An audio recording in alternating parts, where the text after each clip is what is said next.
Jakob, you wanted to talk about delegation, topic you proposed. What do you know about it, or what did you want to talk about in particular?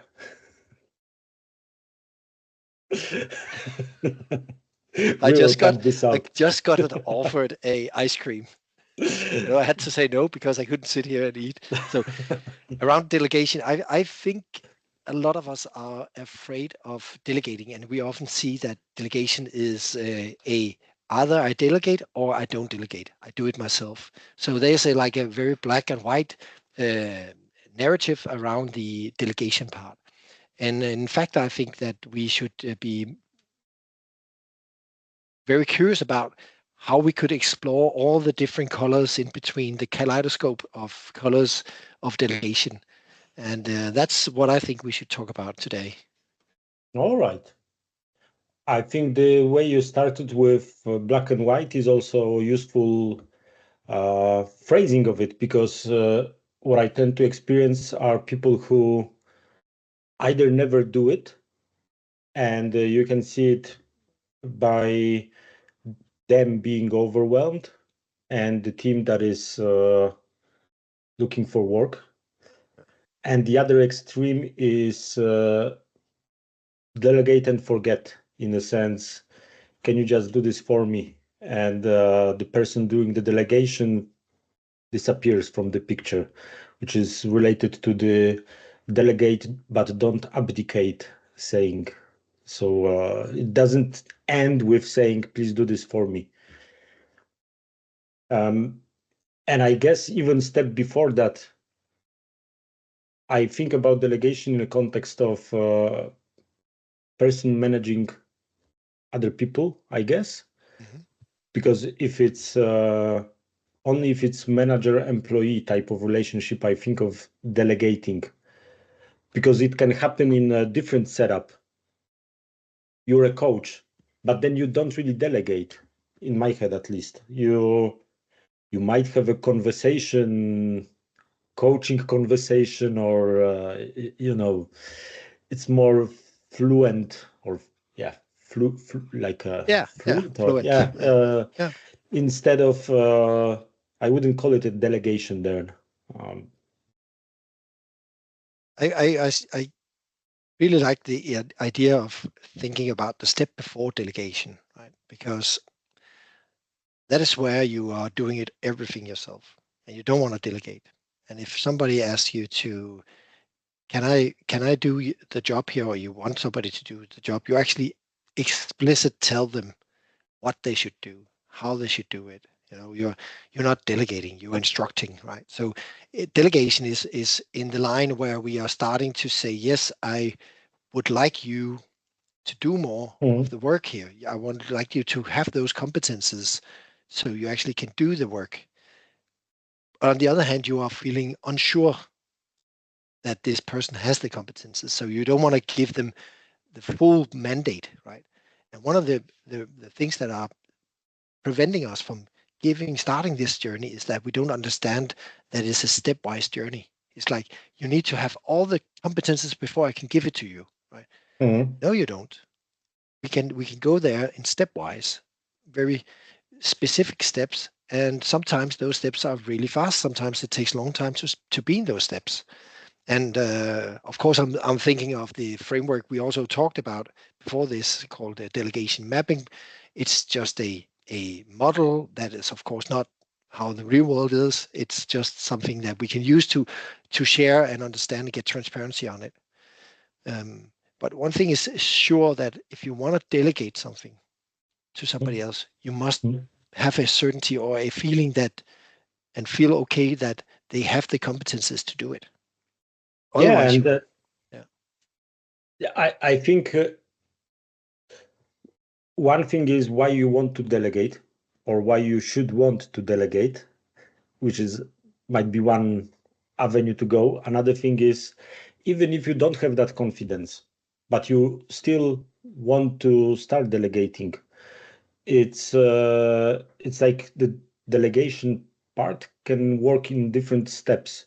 Someone has no competence, you can start more by instructing if someone gets a bit more competence, then they can get more freedom. And yeah, it's like you have said at the very beginning, it's not black and white in a sense. Now you do it or now you don't. I think the why part is very important in a sense. It helps people. It helps to grow people if they if they can do something like you used to say, put their fingerprint uh, on stuff. Although we were talking about that in a bit different context, but it's something similar. You know, Yeah. people grow when they do things. So they get the commitment. Now we both work in IT, but I have a good example from a young guy who is a carpenter, what do you call that, student? One of the young ones in the carpenter company. And the old guy is just saying he wants to delegate some of the work to him. And he's going to put up a new floor, and he's just say, look here how I do it, duk, duk, duk, duk, duk, duk, duk. And he's doing it, and then say, now you can do the rest. And this young guy is like, uh, uh, okay. And then he tries to do it, and he gets, he of course he will fail. He will massive fail, right? And when the old guy come back, kind of yelling at him. That's also a bad pattern, a bad behavior. But he's expecting him to understand it right there, just because I can do it. And I can actually relate to that story because I had my dad. He was also a handcraft man, and he was doing the same thing. He didn't yell at me, but he was like, "Oh no, okay, let me do it," and took out the tools from my hands and just did it, right. So I was standing there looking and never learned how to fix my own house. So today I'm really depending on carpenters coming, and that is expensive. So there's also another benefit of it. It's the cost of if it's time, of it's money. You actually need to think that way. Yeah. So Yeah. Yeah, another thing I'm thinking about is I read about it in a book related to being an engineering manager, which is you delegate the responsibility, but you don't delegate the accountability. In a sense, this is the delegate, don't abdicate pattern. So, how can you actually delegate things, but still keep track of what's happening with them? Because if you delegate too much, or if you just offload something on someone, the risk is that something will, the person receiving the delegation mm, will be confused, and maybe the quality of the thing done will not be great, and everyone will suffer. You will suffer as a person doing the delegation, because someone might still expect that. Yeah, I told you to do something. I asked you to do something. I don't really care that you delegated further. Like the quality is expected of you. So fix your process, fix your delegation. yeah. Yeah. I think it's important to understand that once you delegate, you still have the accountability, at least until you have reached an agreement that you can delegate the accountability. I mean, like you delegate part of the accountability going into for instance, in a big company where you have the CEO. Of course, he's accountable for everything, but in the end, he has delegated the accountability and the power to certain people that are then again delegating the accountability and the power to other people. Otherwise, we will probably have to run constantly to the top manager, top manager, to ask for advice, and is this good enough? So we can delegate that, but it's another process we are talking about in this one. Um, One thing I would like to state is that there's two steps in this 7 steps of delegation I really love the most. That is the place where the one who is delegating is consulting, is asking other people for their opinions, making it very clear that they are owning the accountability, but also the responsibility to take the decision, right? So they're consulting other people on matters. It could also be they were consulting for solutions. It could be consulting for what kind of problems we're solving. So it's really interesting part. And once I was in a company where we had a larger organizational change, we actually engaged with 50 people in the organization to form 4 different groups, and we were consulting those groups as the management still said, we are owning the decision. You come up with 4 different ways we can reorganize our organization for, I think it was 900, 600. I can't remember, something like that. A lot of people, at least, that needs to be reorganized. And by putting it that way, people from the start was like, yeah, of course, we will help you. They were not like any of those 4 groups with, I think, 15 people, 12 people in each or something like that, um, being sad that they were not, that it was not my idea that went through. They were just being consulted. I really love that idea. We were using the wisdom of the crowd in that sense, getting Mhm. everybody's opinion. But then again, it was a too big decision to delegate.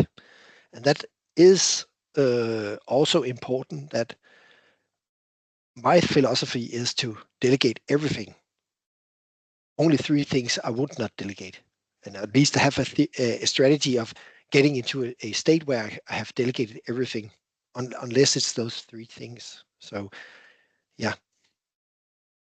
And the 3 things are. Yes, I would love you to ask that. Yes. So one of them is, of course, things that has a massive economical impact. You know, you could put the company at risk, or you something like that, right? So that thing I probably would like to keep close to myself. Right? I might ask for advice. I'm sorry, consultant. Ask people to consult them and also get opinions, but I would take that decision myself if I was the one who owns the company, right? And have the accountability. The other thing is decisions or things we never do. We seldomly do on, something that is very strange. I would not put that on other people, would, because how could they have the competences of doing it, right? I could not uh, expect that of any of them. And the last thing I would not delegate is like strategic decisions of where we are going to go forward. I will definitely consult people on that, right? But I would still be the one who is having the super dot in the end saying, yes, we go that way. Just as the story I talked about with the organizational structure change. Yeah. I would add one more thing to the list, which is not necessarily I wouldn't delegate, but I give delegation more love, more thought, because these are the things that I love. It's like, it's always tricky, because then you can easily run into the problem of yeah, I will do everything myself because I just like doing it. I love doing it. It's amazing stuff to do. So, but then it's also, yeah, there needs to be some fun at work, or there needs to be good stuff, good, engaging, fun stuff to do. Uh, so don't delegate everything, or you will be stuck with a lot of stress. Yeah, yeah. So it's the other way around. I just don't see that we have that issue of problems that we have delegated everything and nothing. I'm just sitting back and in the sun and having that ice cream, and maybe, I mean, I do not see that as actually as an issue. But you're right. It will be very nice to the things that you love to do. Don't delegate that. At least not all of it. So you have Yeah, something to do. Yeah. think about it. Think about it. It's like a conscious decision in terms of I love it, and I think you would benefit from knowing how to do this stuff as well. Yeah. Yeah. Yeah. Yeah. Sure. I'm Sure. thinking that we already said twice about the delegation poker Yeah. from Management 3.0. So it's worth to name it like this, Yes. because Sure. maybe Sure. Look someone at it. wants to investigate more.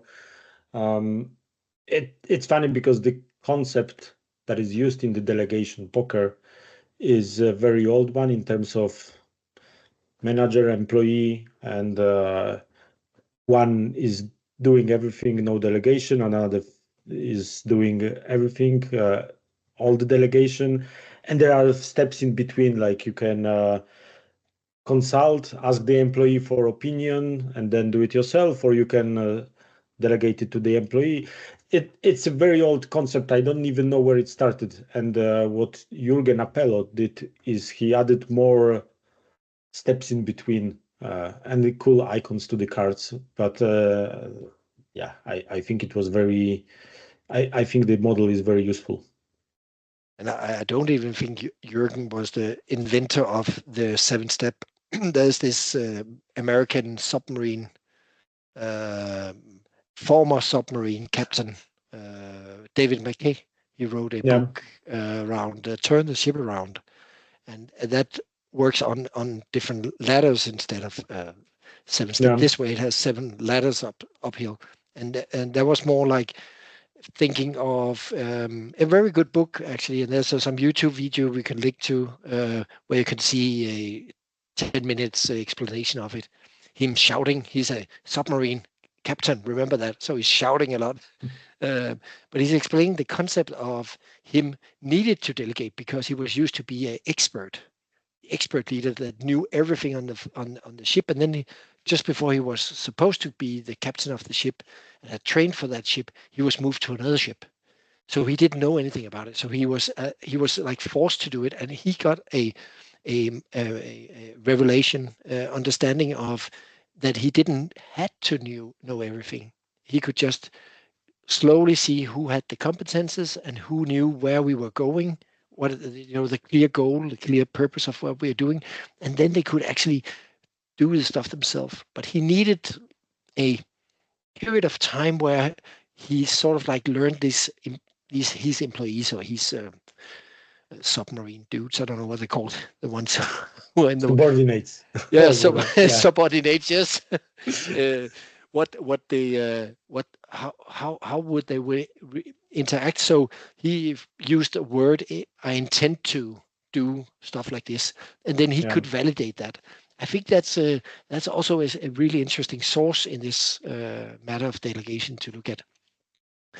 There's one concept. There's another concept from other places that the middle part of delegation is where the manager is saying, "Let's agree on something," and the employee is saying, "Yes, let's agree," and they need to agree on stuff, and that can be very difficult, right? Because what happens if we disagree and the manager says, "Then I decide," right? It Yeah. is kind of a very special area, so it's very difficult to work in this zone of consensus creating. So I instead of thinking this way, I will like to think it as when we are working as a team, right? And a manager says to a team, "Okay, you go ahead, but you need to agree on it as a team." It's not the manager who's in there. Then we have number 4 where we need to agree, all of us, and it's a consensus. And what I hear from most people, at least in our business, is that it's really difficult to reach that consensus. We even have invented a product owner in order to make sure that the product is not being run by consensus, but we would like it to be. But once we have the issue, we actually have somebody who can prioritize and maximize the value, right? So what do we do? How do we do efficient consensus decisions?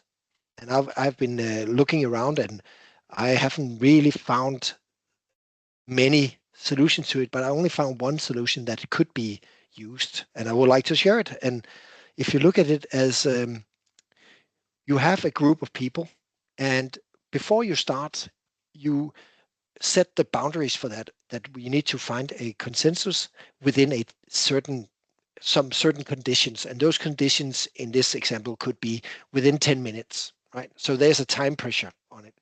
And then you say, if you can't find a consensus within the group, I, as the one who's standing outside, another condition, will make a decision. And often, and this is just a tip, that decision is not favorable for any of the people in the meeting. A bad decision for them, a better decision for somebody else, right? So, example, if you can align on when you have as for kids, right? A group, my kids, can you align when you are home from that party? That's good within 5 minutes. But if you can, I will give you ice cream. If you can't, you get no ice cream, and I will decide. Right? That will be a push, right? And that's the idea. There is something that is pushing them towards aligning, right? Yeah. So how far will you go? One person will say, "We'll be home at 11. I need to be in bed at 12 because I get tired." Another one say, "I will come home at 5 o'clock." But we need to align, right? So how much would you pay pay in capital in order to reach each other? You have to reach out for each other, right? Reach to get there. Okay, I will go back to 1 o'clock. Could that be okay with you at 11? Oh, that was really hard, but okay for this consensus. Yes, we'll do it, right? And then we'll find the middle ground where they both have said yes, and it's not a yeah. You get the Yeah. you get the Yeah. point. Yeah. So I'm trying to translate that in my head to a business context where probably you won't get any ice cream from the manager. And I'm thinking if the time pressure is obviously it's not always the best tool to be used. Uh, I'm thinking that I like the how is it called, the consensus scale. I think the first time I saw it was in some Kainer book on participatory decision making. The book about facilitation. We will link it, and I use what he proposed like a temperature check for teams in terms of come up with different options. Uh, what would you prefer? And then for each option, let's check on a scale from 1 to 5. Usually it's 1 to 5 because of 5 fingers. Uh, do you love it? 1 finger, or do you hate it? 5 fingers. And where are you in between? And then it's nice to see this gradient of agreements in a sense, which options are like super polarizing. And then it will be very difficult to agree on them versus which options are more agreeable by each side. Uh, yeah, consensus is an interesting subject in general that we could tackle in a sense. Do you always need to have a consensus versus where would you? Um, I remember a book about roadmaps that was recommended recently by my colleague, and there's this concept that you are looking for alignment, not consensus, because sometimes you need people to align on what should be done. It's not that they need to all have the same level of love for what needs to be done. But I guess yeah, that could be a separate subject. yeah, I We think started with it's nice to have delegation.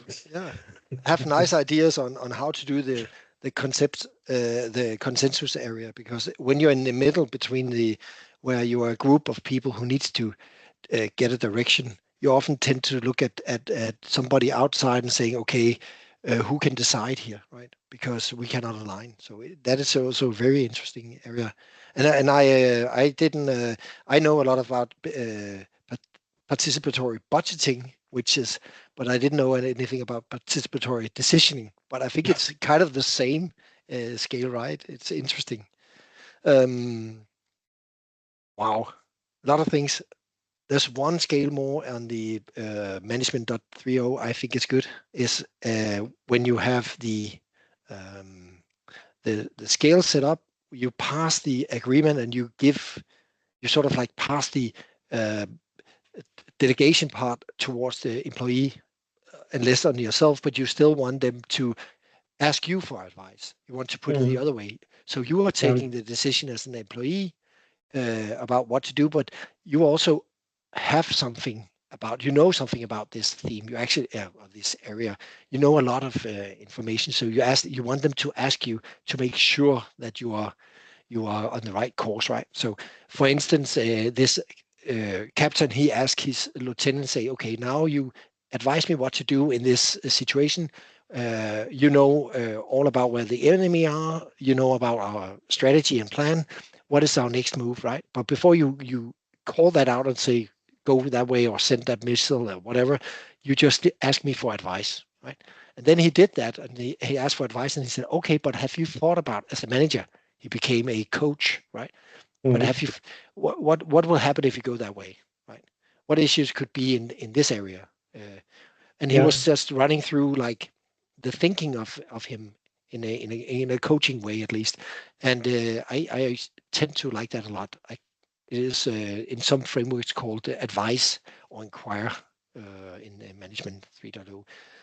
So it's sort of like the broadening the scale from black and white until a kaleidoscope of different options where we actually can take decisions and delegate decisions, and we can also find consensus in groups.